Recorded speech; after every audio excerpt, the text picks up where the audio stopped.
Hello, what's up guys? This is my first video on Berolds at hindi na makapag-intay na dumami pang videos ko sa aking YT kasi ito ang aking pinakaunang video. Makikita nyo naman ay meron akong words like yan. Kasi dami na nangyari dito pag ako maging pro. Like, sobrang dami kong WLS. Yes.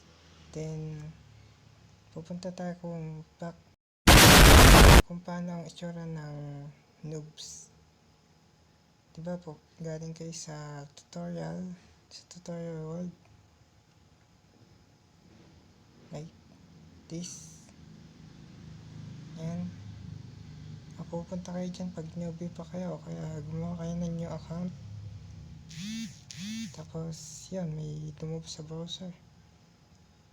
Tapos, pag nakita nyo lahat yung mga nandito, like, mga guide kung paano laruin yung Berolds, like this. Kasi noon nalito din ako dito, nang newbie pa ako. Dapat dapat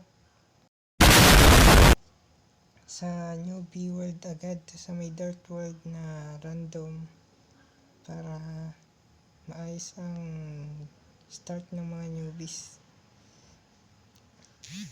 Ganito kasi yan, pag gumawa ka ng random world like Laurency CQ,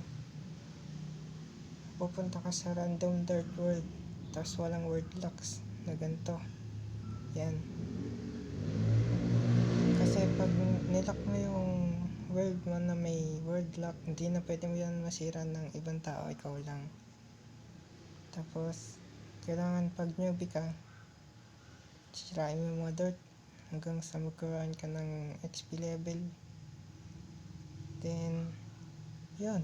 Ito na, magsisimula iyong journey hanggang sa maging pro ka na sa unang sira ng dirt. Ay, ba't ka ba nilagyan? Sorry. Jawa. Yan. Basta yun.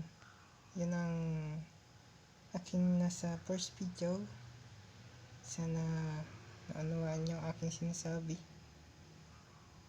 So, goodbye. Bye-bye. Hehe.